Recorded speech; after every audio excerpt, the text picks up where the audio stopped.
Members, I rise today as a proud co-sponsor of SR 49, commemorating the 75th anniversary of the Korean War. As mentioned before, 1.8 million Americans served in the 3-year Korean War. However, it is still often referred earlier this afternoon as the Forgotten War. The Korean War is not and should never be forgotten. 36,000 Americans lost their lives in this war, and some 100,000 were injured. The war never really ended. 3/4 of a century later, the Korean Peninsula remains divided, stuck in a Cold War that still involves nearly 30,000 U.S. service members, including my own son, who served there while he was an officer in the Air Force. Today, the Korean population in California is estimated to be 1/2 million strong, the largest Korean population in the United States. In my district, the city of Stockton has a large Asian American population that includes a thriving Korean American community. South Korea has thrived, emerging from a war-torn country and now into one of the most thriving and strong economies and democracies in the world. It is also one of the largest trading partners and closest allies of our country, contributing troops in support of the U.S. during Vietnam, Gulf, Iraq, and Afghanistan wars, along with numerous peacekeeping operations. SR 49 commemorates courage, service, and sacrifice of all who served the Korean War. I respectfully ask for an aye vote. Senator Richardson. Thank you, Madam President. I rise today as a proud co-author of Senate Resolution 49 and extend my support and thanks to the gentleman from Irvine, who I learned today served in the Korean War. I didn't know that. I knew you were a veteran, but I did not know that you served at that time, and we thank you for your service. Today, I join in commemorating the 75th anniversary of the Korean War, paying tribute to the extraordinary sacrifices and enduring contributions of veterans who served in that pivotal conflict. My uncle, Howard Abram, who I lived with for a period of my lifetime, was one of those veterans. In my district, the Port of Los Angeles served as a critical hub, channeling vital supply shipments to our troops on the Korean front. Bunkers are still in existence today, reminding us of the powerful symbol of California's logistical strength and unwavering support for our armed forces. Also rooted in the 35th Senate District is Northrop Corporation, founded in the city of Hawthorne, played a key and pivotal role in providing aircraft and essential weaponry to bolster the war effort and safeguard our shared values. In the furthest part of the Southern California area, Los Angeles, in San Pedro, resides the Korean Friendship Bell. You see people coming from all over the world to look at the Korean Friendship Bell. It was a gift to the people of Los Angeles by the people of the Republic of Korea to celebrate the bicentennial of the United States independence, to honor our veterans of the Korean War, and to consolidate traditional friendship between our two countries. California's legacy of leadership was also embodied by the 40th Infantry Division of the California Army National Guard, the renowned Sunshine Division, which was activated and deployed to Korea in early 1952, reinforcing the strength and resolve of our state's contribution. Today we honor the courageous individuals, such as the gentleman from Irvine, individuals who answered the call of duty, those who stood in defense of freedom and democracy on foreign soil, and we renew our commitment to remembering their service, not just in a ceremony, but by our actions today. I urge an aye vote of SR 49. Senator Umberg. Thank you, Madam President, colleagues, and a special thank you to my colleague from Irvine for bringing this resolution forward and for your service on the Korean Peninsula. As has been referenced, this is often called the Forgotten War. Having served just below the 38th parallel and having a spouse who also served in the Army in Korea, it's not forgotten by those in Korea. It's part of their very daily existence. The menace of North Korea, just 36 miles from Seoul, is ever present in their daily lives. And we're grateful. We're grateful for the South Korean, both government and the soldiers who serve, such as our colleague from Irvine. It's not forgotten by the families here in the United States who have family members who have served, including my own, not just because of our own service, but my father-in-law who fought in the Korean War. And we remember those who are currently serving today, as was mentioned by my colleague, 30,000 U.S. service members serving today in Korea.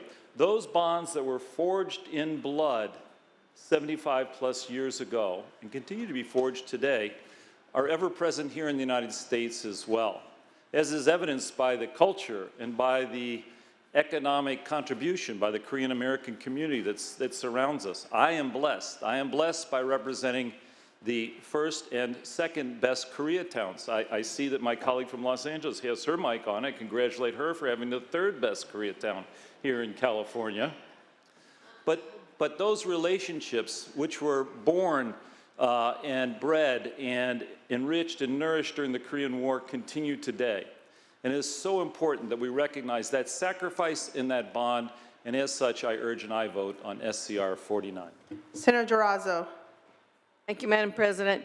I also want to thank the senator from Irvine for bringing forth this important resolution and taking the time and the moment to remember this forgotten war, and in honor of the Korean American community in my district.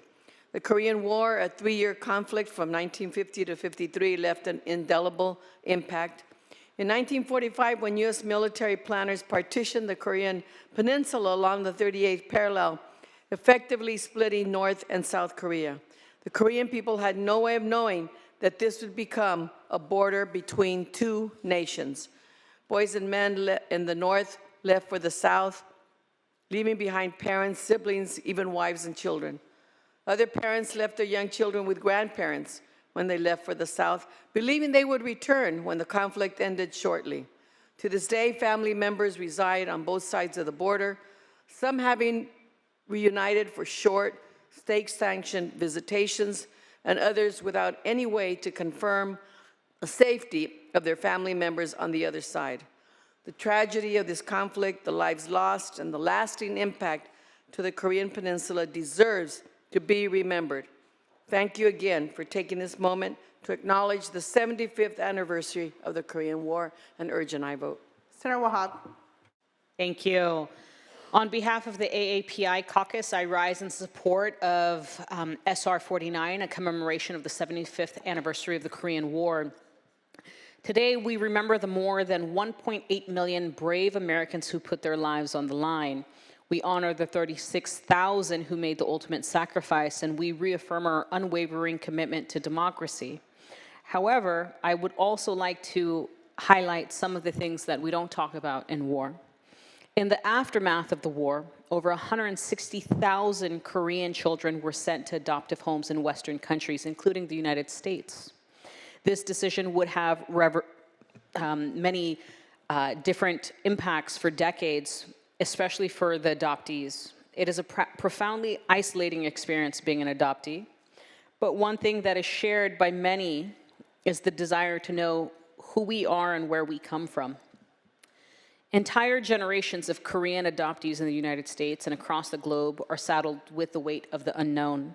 Many of them unable to figure out where they come from, who their parents are, what city they come from, how their parents looked, and much more. In fact, oftentimes war is discussed in a glorifying way, and yet the impacts of war is never really talked about. The trauma that I just described is also a product of war, a product that is often unseen and not discussed publicly. War is not something to be glorified, but it is also something to ensure is the final decision and the very last decision over all diplomatic efforts. And so I highlight the human side of war, the loss of lives, the loss of culture, loss of language, and the loss of identities. The 75th anniversary of the Korean War allows us the opportunity to reflect on the cost of war from all angles and acknowledge the veterans who committed to defending our ideals. I respectfully ask for your aye vote on SR 49. Thank you. Senator Archuleta. Thank you, Madam Chair. I rise to support SR 49. And not to sound redundant, but I have to, because we have to think about the men and women who served from 1950 to 53 in Korea, who are now about 95, 96, 94, 92 years old, grandparents, some of your parents. My stepdad served in the Marine Corps. He was there. They called them the Chosen Frozen. That's what the Marines called them. And the paratroopers who jumped behind enemy lines with the 187th Regimental Combat Team. Many of them from East LA, many of them that I've met with this last weekend. I was just with them and acknowledging the 75th anniversary. And they talked about the frozen ground that they jumped into, the brutality of those who were taken captive, brutality that we can't even imagine. But thousands were taken as prisoners of war and lost, and we heard the numbers, 30, 35,000 were killed. But it is the National Guard that we're talking about these days and thinking about them. The California National Guard. You know, we hear it on the news time and time again. With the 40th Infantry Division out of Los Angeles County, they were activated. They went off to Korea to serve, to augment the need for additional troops. But this was an operation with Marines, Navy, Air Force, all of them, Army, Navy, Air Force, and Marines. It was an amazing, enduring time, but it was the call by the United Nations to come and help the South Koreans. So our colleague from Irvine, it was people like you, your people who also stood up to serve with our Americans. And those Army veterans that served in the Korean Army, those that were named as the Rock, some of the toughest individuals, and I've heard it from them. So their sacrifice was amazing as well. And to our senator from San Pedro, and covers the Long Beach area, there we have a base, Fort MacArthur in San Pedro. If I could have her attention for just a second, because it is your district that the South Koreans put a large bell at Fort MacArthur. And I was there the day it was dedicated, the Freedom Bell. And it was rang some years back. And it was hundreds of veterans and their families. Now, this is about 25 years ago now. And they were all there to honor their loss, but also honor America. And it was in San Pedro, Fort MacArthur.